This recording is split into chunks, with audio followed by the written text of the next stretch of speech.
Hello everyone and welcome back to Let's Play Hearts of Iron 4 Last Days of Europe with me, Avalanche, and Greater Germanic Reich.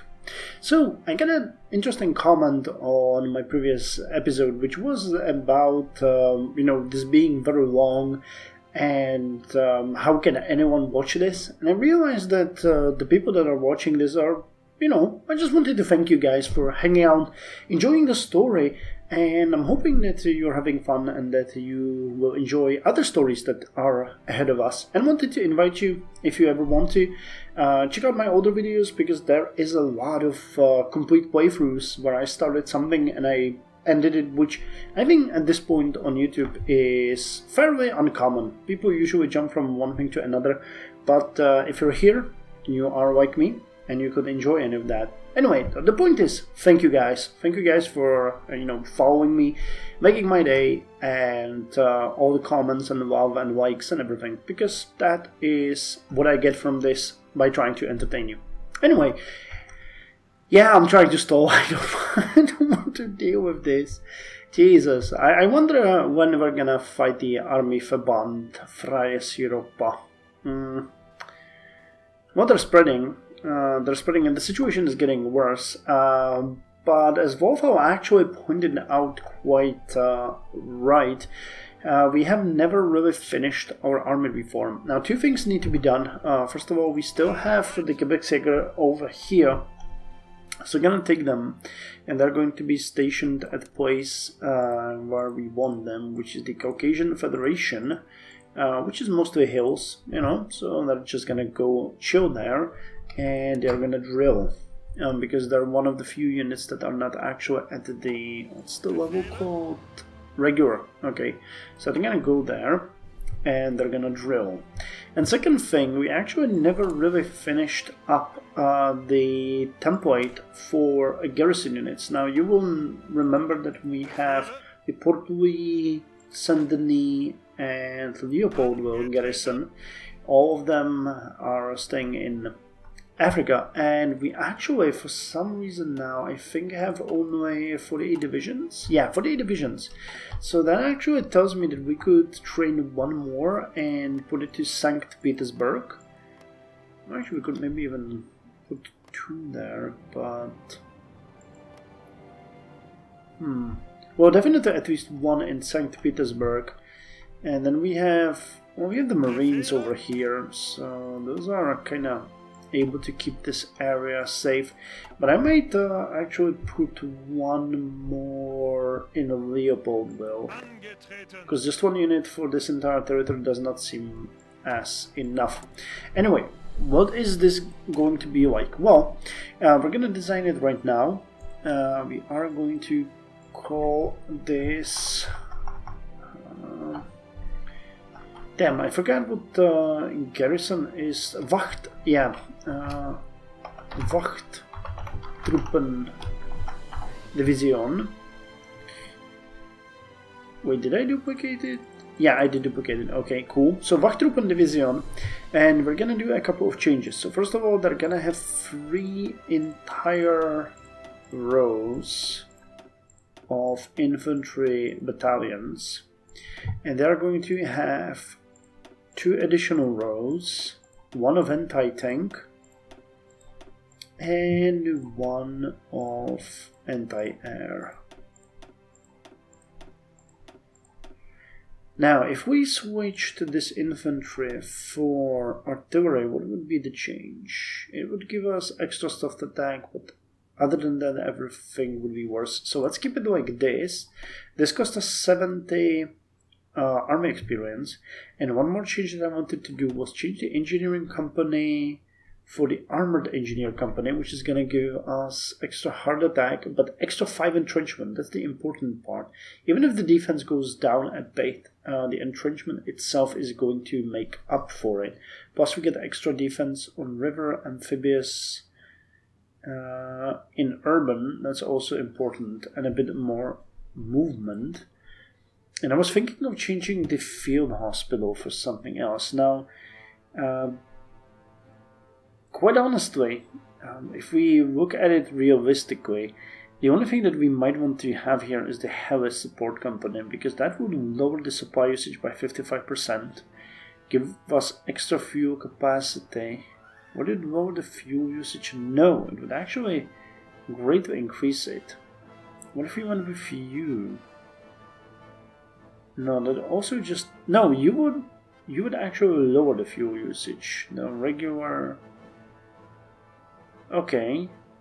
So let's actually put you there instead of the field hospital. And I think we're done. So we'll have an armored engineer company, support artillery, support anti-tank, light armored recon company, and a logistic company. And the combat width is 40, which is fine. Soft attack 817, hard attack 1067, air attack 520, which is actually a bit of an overkill. I'm thinking whether or not we need that much. If we switched a couple of you for artillery, it will give extra defense and soft attack. So if we did it this way, yeah, that puts defense higher. Combat with grows, but again, this unit is always going to fight alone. Breakthrough doesn't really matter, but I think all of our breakthrough is pretty much coming just from infantry. Okay, and from this tank engineer company, but other than that, I'm not interested in breakthrough at all. Defense and attack is what we want. Entrenchment 16, that is amazing. So let's keep it that way. Suppression also doesn't really matter all that much. But yeah, let's do it. 90 experience. We have 91.96, so this is roughly what we should have, and we'll need to change the symbol here. Because this is not going to be an infantry unit, and this is going to be a garrison unit. So I guess the tower seems like a good one. I don't see anything... Yeah, let's put the tower there. Cool. So let's make this one happen. And we're gonna train 2 of them.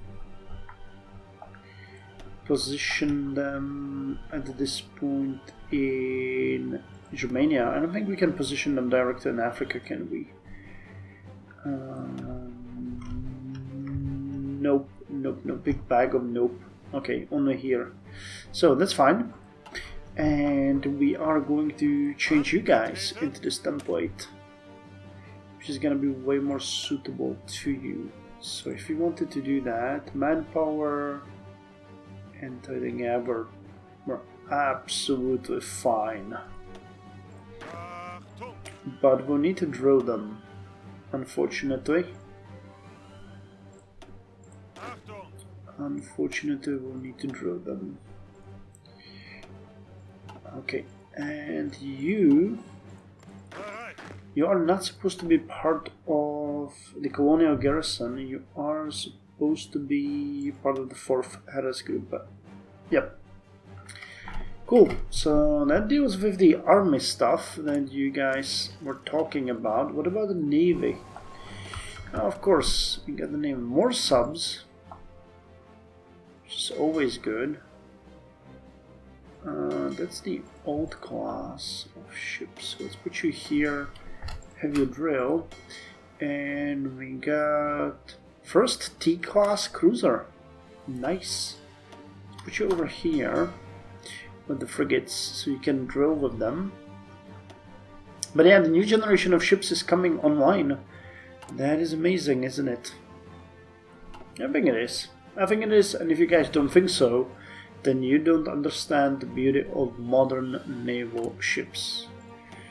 No focuses and no stories, but that might be just because we are actually going slowly.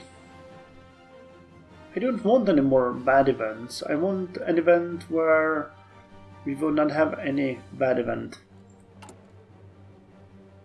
I mean, Poland is a bro, considering slave militia. These guys would get massacred by our units, so I'm hoping that it's not gonna come to that. Also, the stalemate in Russia is intriguing in a way. because nothing is really happening. Slaves take control of central Poland. Oh god. Well, without reinforcements from Germania, itself facing a growing wave of unrest, today the German garrison in Warsaw had evacuated the city in full haste. Aided by the Polish resistance, thousands of freed indentured laborers assaulted isolated barracks, police stations, and other strategic locations all across central Poland, arming themselves with anything they could find. Unprepared for an uprising of this magnitude, the German forces found themselves scattered, an easy prey for partisans and enraged slaves. With the central government unable to answer due to the mainland having the exact same problems, only 100 times worse, central Poland is effectively no man's land. Bands of slaves roam the countryside and the cities, but without a unified leadership they act as they please. Some merely try to return home, while others sack houses and stores, attacking all German settlers in sight. Okay, so Poland is done. And we got the radar finished. I think there's one more radar technology that we can get. Yep, the integrated guidance radar. Another reduction in air accidents, night operations, and bad weather penalty. By now, radar systems have been fully united with the ship's electronics. Its antennas are as much a part of the ship itself as the anchor which tethers it to the port. Oh well. Good news everywhere. So you guys, did you get your equipment and manpower already? You didn't. Ironically, the the Leopoldville Verwaltung area. Oh, Moscovian is gone. Cool. So falls Moscovian. The eerie silence of the corridor was interrupted by the sharp clicking of boots against the polished floor. The men strode onwards with purpose, their overcoats fluttering behind them. They pushed through the door at the end of the corridor and marched up the crimson stairs, stepping around the crumpled bodies that punctuated every turn. When the gang reached the top, an armed officer saw them approach and thrust his hand in the air. "Heil, Schörner!" Ferdinand Schörner saluted in response. The traces of a smile were tugging at his lips, threatening to ruin his forcefully stern expression as he marched his men towards the cabinet room. At last, Moscow was his. Moscovian was his. The coup has been an absolute success, although naturally he had not been there to witness it. Anyone who dared resist the militarist infiltration of Moscow's government buildings, from the lowliest secretaries and guards to the highest politicians and generals, were shot on sight. The rest were in the process of being deported to KZ, like the traitors they were. KZ. Konzentrationslager? That would be KZL. Not sure what KZ stands for. The men entered the cabinet room. Blood was splattered across the framed portraits that hung on the walls.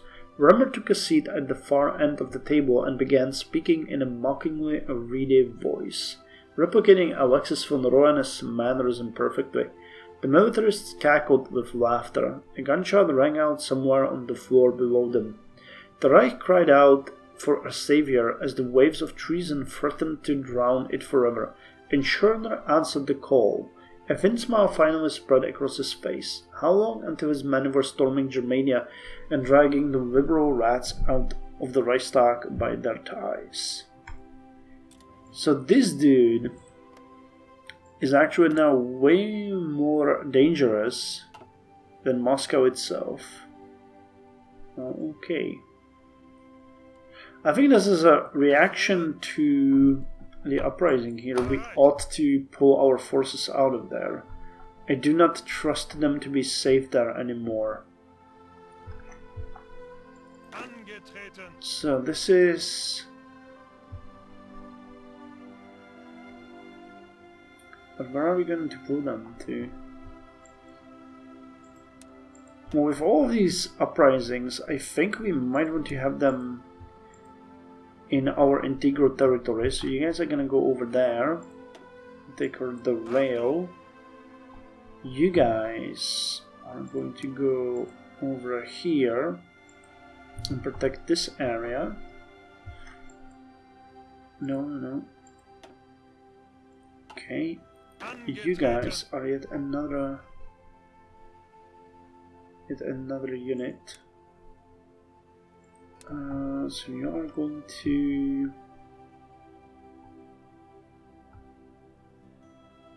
I think we might have you retreat to Graz, Salzburg, Linz, and this area.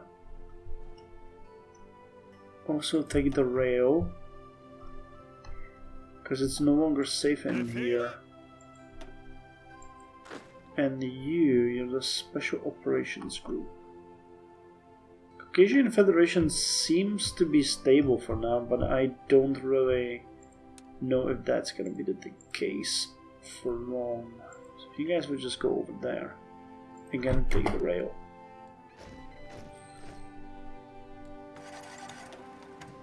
Yep, that's exactly that.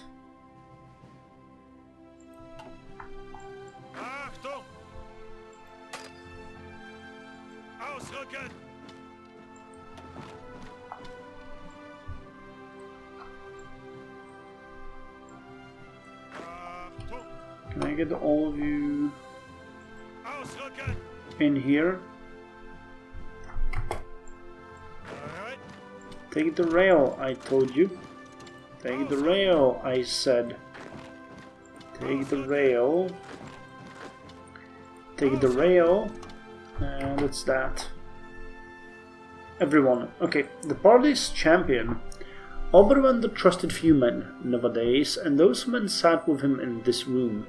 He had chosen them for their competence, their ideas, and their discretion, and he had no doubt they would see things the way he did.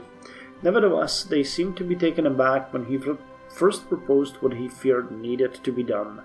Of course, the slaves had been mishandled, otherwise they would not be currently in armed revolt. After a moment's hesitation, Paul Wegener continued, his brows furrowing. President Oberwender, are you suggesting a putsch against the Führer? Of course, I'm not suggesting a putsch, Herr Wegener, Oberwender snapped. We already have one revolt in the Reich, and to spark a second would only further damage Germany. I'm suggesting that, if Speer fails in resolving his own mess, we ensure his carelessness is not the death of Reich. Heinrich Trettner nodded along as the president spoke.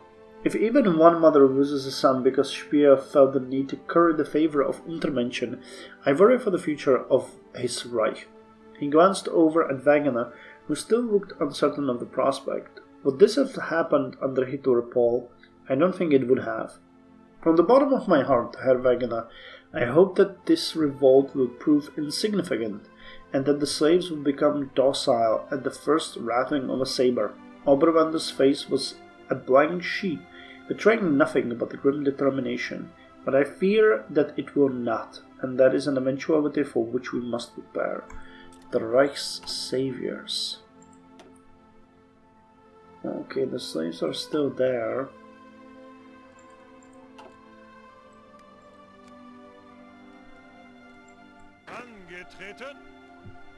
Okay, you guys are all moving, right? Yeah. Slaves take control of Galicia. As the slave revolt expands, Poland finds itself more and more in chaos. With Central Poland devoid of any authority, Galicia was doomed to be the next. And soon as the first news about unrest in the camps came to the garrison, its commanding officers were faced with difficult choice. Either evacuate as much personnel and equipment as possible, or try to crush the revolt in blood. Under the current circumstances, the first choice was preferred, though it is unknown whether the decision was motivated by humanity or lack of means. With the German garrison gone, and the central government still reeling from the magnitude of what's happening, very few believe that the Reich will try to reclaim Galicia soon. Thousands of Russian and Ukrainian slaves roam the region, some of them moving east, trying to find a way home, while others take advantage of the lack of security to exact their vengeance upon those unlucky enough to have been left behind. The empire is crumbling. Okay, so Poland is gone, and Schörner in control. The report sat among what seemed like a million others on Speer's desk, the rest of the gang crowded in their various chairs. However, this one was clearly more important than any other. The Führer had even cleared out the space on his desk for it, an island of paper on a sea of hardwood. He looked up at the gang and placed a finger squarely on the text. You want to know what this says? Silence. Ashamed, total silence. No gang member even dared to stare into Speer's flaming eyes. Field Marshal Schörner has, after his coup in Moscovian, seized control of revolting areas through swift, forceful action. From the little information we are currently receiving, Reichsbahn rebels have either retreated into hiding or fled, Speer read, matter-of-factly. He looked up again when he finished. Still, none of the others dared to respond. You know what this means? It means that Ferdinand fucking Schörner is the Reich's face of stability and action, and we're standing around with our pants down. Well, my Führer, Schörner has the luxury to just run over protesters with tanks, Schmidt started. Speer cut him off with a furious wave of hand. And why can't we do the same? They're the rebels. If the American students started shooting at their soldiers, they wouldn't pussyfoot around with their response, would they? Silence, a stunned, disbelieving silence, entered the room. Slowly the gang filled out and Speer sat back down. That was certainly too far, but was it not a justified outburst? If Germania didn't do something, and fast, Schörner would do it for them, and then they'd be in real trouble. When it rains, it pours. Slaves overrun Estonia. Great. When the last of the German garrison evacuated from Reval, Estonia is now officially lost to the Reich. When Latgal fell only a few days ago, the authorities had immediately begun preparation, requisitioning civilian ships docked at the port and loading them with documents, equipment, and as many German civilians as possible. When the border patrols reported slave bands crossing the border of the administrative region and unrest mounting in Reval itself, the evacuation began in earnest, and the enslaved laborers were freed mostly bloodlessly. Even though there haven't been episodes of violence against the German settlers yet, aerial reconnaissance missions show several armories and police stations on fire, likely burned after all remaining weapons had been ransacked. With the Baltic region under rebel control, the Reich can no longer reinforce Belarus by land, which makes it the perfect candidate for the next stage of the uprising. Holy hell. Holy hell.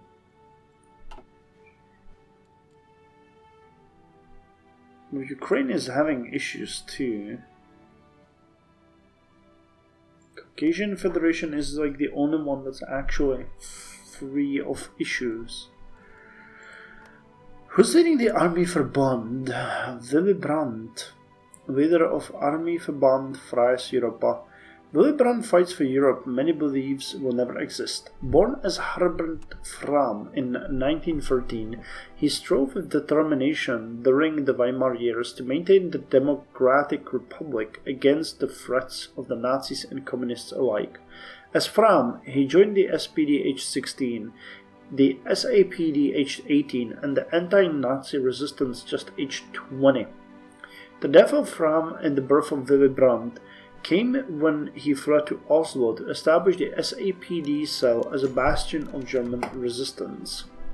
As Norway and later the Soviet Union collapsed, Brandt and his fellow resistance members attempted to flee to the US to continue the struggle against tyranny. The cruelty of fate saw them all captured by the Kriegsmarine and thrown in an Eastern European KZ, that has to be Konzentrationslager, where they toiled with little but gruel and the threat of bullet to sustain them. I wonder what his life was in reality. I cannot recall. Refusing to be crushed by such brutality, Brandt covertly organized camp resistance cells and established outside contacts who were not surprised when Brandt and his allies escaped during the chaos of the West Russian War. Free at last, and as fervent as ever, Brandt coalesced much of the German resistance around the re-establishing Reichsbanner Schwarz-Rot-Gold, working undercover as he grew his network to include the European partisan organizations and German student leaders, exploiting the mayhem of the Bürgerkrieg to his advantage. Many would have given up such a fanciful dream in search of a peaceful life, not Willy Brandt. The slave revolt provides the final flame of hope for the forces of liberation and democracy, whatever the cost may be.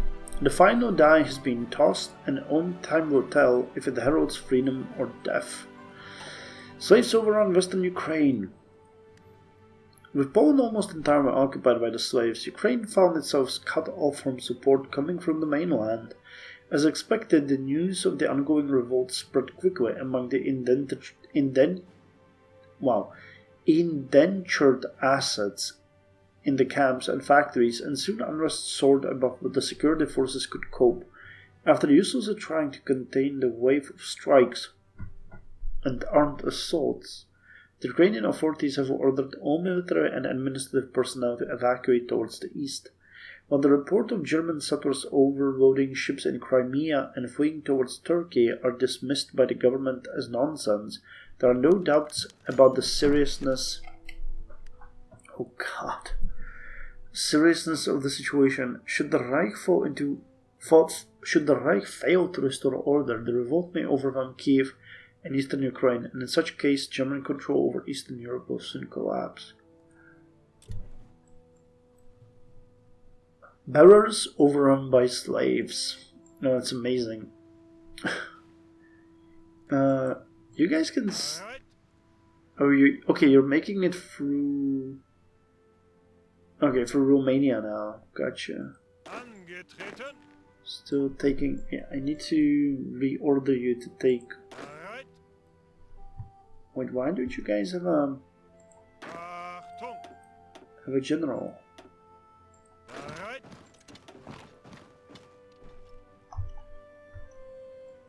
And where's the special forces? The 7th Infantry Army, was that? Yeah, okay.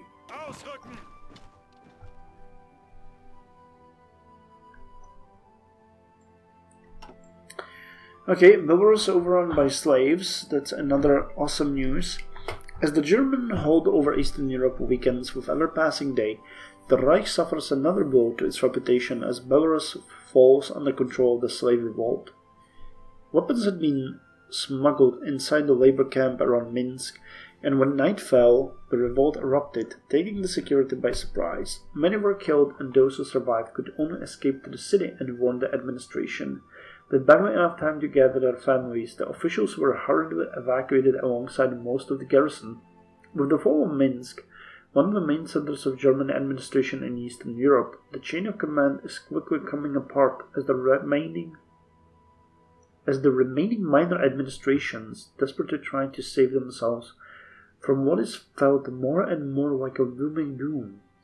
With most of German Lebensraum lost, reports from the central government relay the worry over the dramatic increase of unrest in Germany itself. We can't let the revolt proceed further. Well, so far we haven't done anything. Hands slipping off the rope. One bullet in the chamber and none in the magazine. That's all that he needed, all that he wanted. Speer calmly slid the gun under the desk and swallowed back pent-up saliva. Then the tremors returned, and Speer raised his head to look up at the map on his desk. Here was Germany, powerful and strong, a population of more than 100 million. We have 150 or something, right? Where is it? 160 million, yeah. 160. Vladimir built on success after success, and with his guiding hand would steer it into the future. In the east, it was all stripes and circles. The slaves, the whelps, the Untermenschen. They had taken so much territory now. And again his Aryan people failed him. He would not allow it. No, no, no, no, no. The Führer was no longer Adolf Hitler, it was Albert Speer. He held the power now. He called the shots. All he had to do was make the call. Make the call. Make the call. Make the call. Papers and office equipment clattered to the floor, and Speer slammed open a drawer, pulling a pen out. The map of Europe remained, and he began scribbling it, just like when he was back with Hitler, when strategies would be described. He punctured holes into the map to signify where the tanks would blitz. He scribbled across whole areas that would be carpet-bombed. Oh, they would learn their place. By gun, by bullet, by fire, by tank. He didn't care what the rest of the world thought. Germany was the master of the world, and everyone else would bend the knee. And him, he muttered, voice grazing against his throat with hoarse pain. His eyes flicked to Germany. Speer let out a short, raw chuckle. Helmut Schmidt, you Jew, you little Zionist puppet, how I'll see you hang. Maybe I'll... He reached in a hand and barely wrapped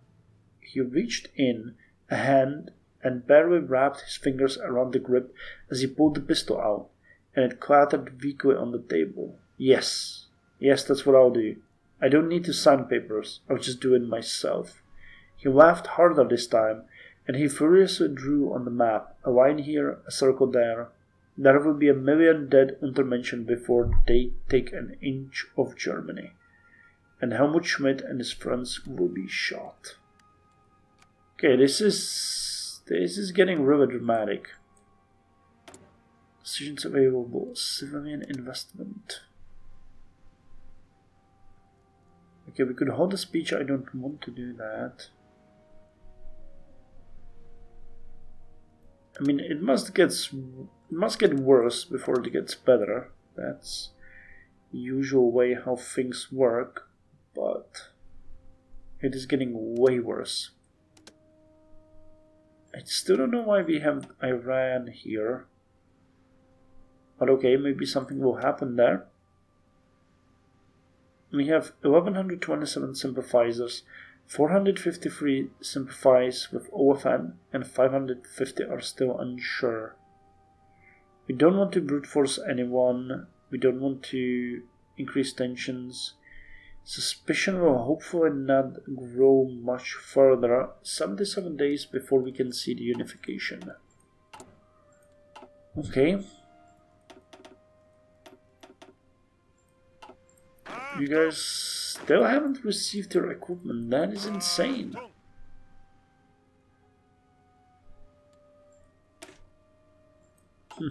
It's taking forever.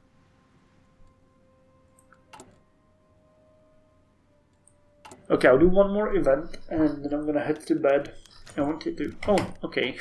Central Ukraine under safe control. I wanted to record 2 episodes, but I'm getting really tired and this is really taxing me. Seeing the collapse of everything is just nightmare fuel.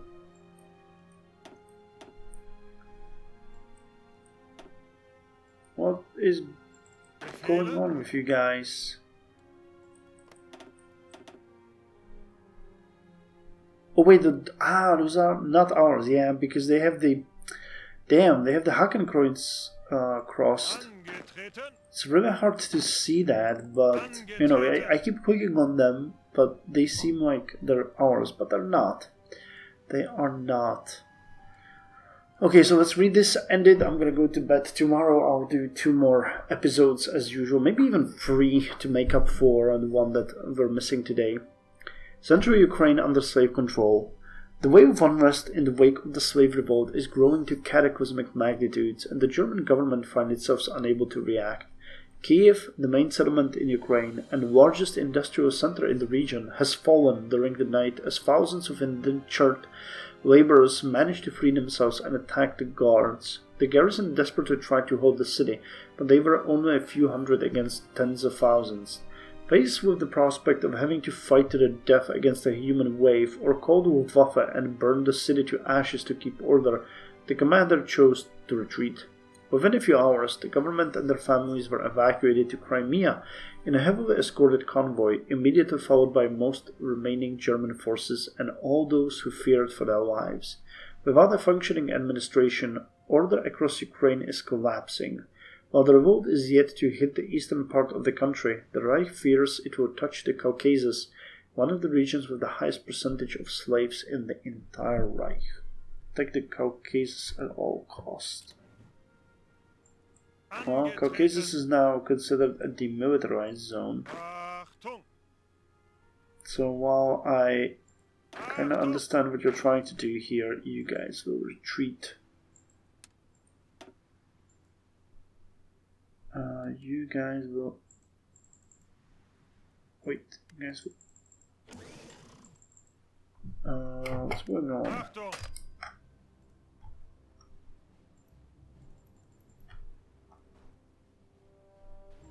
Angetreten. Alright.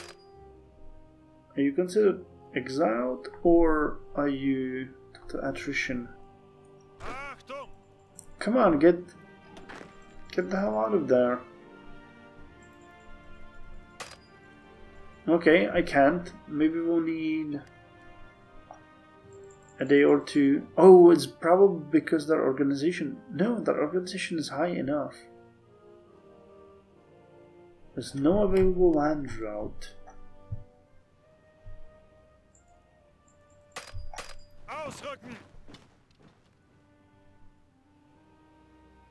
Oh! Okay.